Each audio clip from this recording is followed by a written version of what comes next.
السلام علیکم ورحمۃ اللہ وبرکاتہ۔ دوستو، آج ہم آپ کو اللہ کے پیارے نبی حضرت محمد صلی اللہ تعالیٰ علیہ وسلم کا بچپن سے لے کر جوانی تک کا پورا واقعہ سنائیں گے، جس کو سن کر آپ کا ایمان تازہ ہو جائے گا۔ اسی لیے آپ سے گزارش ہے کہ ویڈیو کو آخر تک ضرور دیکھیے گا۔ دوستو، پہلے عرب کے قبیلوں کا ظاہرانہ رواج تھا۔ ہر قبیلے کا اپنا اپنا مذہب تھا اور ان سب کے دیوی دیوتا بھی الگ الگ تھے۔ کوئی مورتی کی پوجا کرتا تھا تو کوئی آگ کی۔ یہودی اور عیسائیوں کے بھی قبیلے تھے اور وہ بھی مذہب کے بگاڑ کے شکار تھے۔ اس وقت لوگ اللہ کو چھوڑ کر انسانوں اور پیڑ پودوں کی پوجا کرنے میں لگے ہوئے تھے۔ پورے عرب میں دنگا فساد عام تھا۔ عورتیں اور بچے محفوظ نہیں تھے۔ لوگوں کی جان اور مال کی حفاظت کی کوئی گارنٹی نہیں تھی۔ اس اندھیرے دور سے دنیا کو باہر نکالنے کے لیے اللہ نے حضرت محمد صلی اللہ تعالیٰ علیہ وسلم کو اپنا پیغمبر بنا کر اس دنیا میں بھیجا۔ دوستو، حضور صلی اللہ تعالیٰ علیہ وسلم 12 ربیع الاول 571 عیسوی میں پیر کے دن اور صبح صدیق یعنی فجر کے وقت مکہ میں پیدا ہوئے۔ آپ کے پیدا ہوتے ہی آپ کے دادا حضرت مطلب آپ کو گود میں اٹھا کر آپ کو کعبہ شریف میں لے گئے۔ آپ کے لیے دعائیں کی اور آپ کا نام رکھا محمد۔ پوتے کی پیدائش کی خوشی میں آپ کے دادا نے اپنے قبیلے کے لوگوں کو دعوت دی۔ لوگوں نے آ کر آپ کے دادا سے پوچھا کہ آپ نے ان کا نام محمد کیوں رکھا ہے؟ تو آپ کے دادا نے جواب دیا کہ میں چاہتا ہوں کہ میرے پوتے پر اسلام کا اثر پڑے، اور آپ کی والدہ سیدہ آمنہ نے آپ کا نام احمد رکھا۔ دوستو، پیغمبر حضرت محمد مصطفیٰ صلی اللہ تعالیٰ علیہ وسلم جب پیدا ہوئے تو آپ کی ختنہ پہلے سے ہی کی ہوئی تھی اور آپ کی آنکھوں میں سرما بھی لگا ہوا تھا اور آپ کا تمام بدن پاکیزہ تھا۔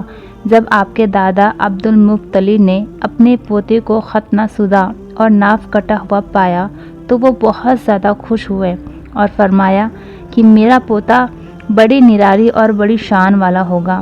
اور یہی نہیں، جب آپ صلی اللہ تعالیٰ علیہ وسلم پیدا ہوئے تو آپ کی مٹھی مبارک بھی بند تھی، مگر شہادت والی انگلی آسمان کی طرف اٹھی ہوئی تھی اور ایسا لگ رہا تھا جیسے خدا کی وحدانیت کا اقرار کر رہی ہے۔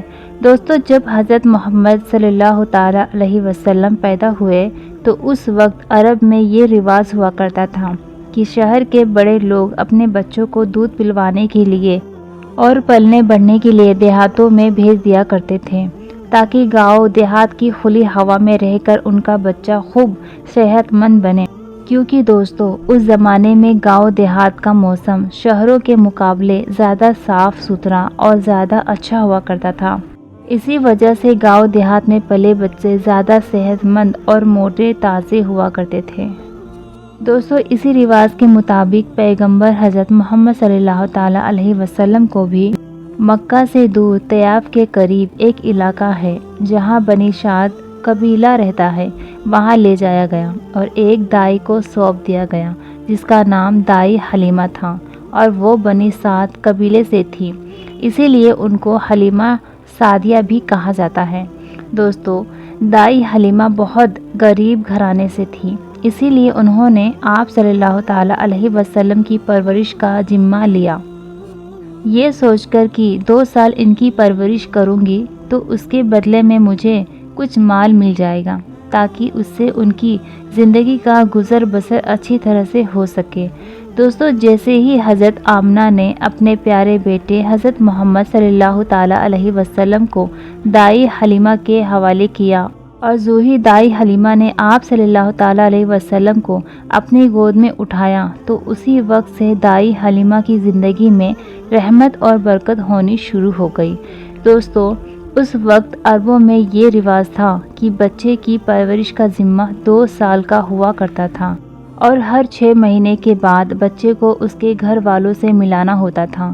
اسی رواج کے مطابق دائی حلیمہ بھی 6 مہینے کے بعد پیغمبر حضرت محمد صلی اللہ تعالیٰ علیہ وسلم کو ان کی ماں سے ملانے کے لیے مکہ پہنچی۔ ان کے ساتھ ان کا شوہر حارث اور ان کا ایک چھوٹا بچہ بھی تھا جو ان کی گود میں تھا۔ وہ بچہ بھوک سے رو رہا تھا کیونکہ حلیمہ بہت کمزور تھی اور کھانے پینے کی کمی بھی تھی۔ اس وجہ سے دائی حلیمہ دودھ نہیں پلا پا رہی تھی، لیکن جیسے ہی انہوں نے اللہ کے پیغمبر حضرت محمد صلی اللہ تعالیٰ علیہ وسلم کو اپنی گود میں اٹھایا اور ان کو دودھ پلانا شروع کیا تو پیغمبر حضرت محمد صلی اللہ تعالیٰ علیہ وسلم نے خوب شیر ہو کر دودھ پیا، اور آپ صلی اللہ تعالیٰ علیہ وسلم کے دودھ پی لینے کے بعد دائی حلیمہ نے اپنے معصوم بچے کو بھی خوب دودھ پلایا۔ یہ دیکھ کر حلیمہ پریشان ہو گئی کہ یہ کیا معاملہ ہوا۔ وہ جب مکہ آ رہی تھی تو ان کے پاس دودھ نہیں تھا، مگر جب سے یہ بچہ ان کی گود میں آیا ہے تب سے اللہ کی طرف سے خاص رحمتوں کا آنا شروع ہو گیا ہے۔ دوستو، اس کے بعد دائی حلیمہ اپنے شوہر حارث اور اپنے بچے اور پیغمبر حضرت محمد صلی اللہ تعالیٰ علیہ وسلم کے ساتھ ایک دبلی پتلی سی اونٹنی پر سوار ہو گئی۔ وہ اونٹنی جب بنی سعد کے قبیلے سے نکل کر مکہ کی طرف آئی تھی تو وہ بہت سستی سے چلتی ہوئی مکہ پہنچی تھی، لیکن اب معاملہ یہ ہوا کہ دائی حلیمہ کی اونٹنی سب سے آگے چل رہی تھی۔ دائی حلیمہ کی سہیلیوں نے اپنی آنکھوں سے دیکھا کہ دائی حلیمہ کی یہ وہی اونٹنی تھی جو مکہ میں بڑی سستی سے آئی تھی۔ اب اس اونٹنی کو آخر کیا ہو گیا کہ وہ اب بڑی رفتار سے چل رہی تھی۔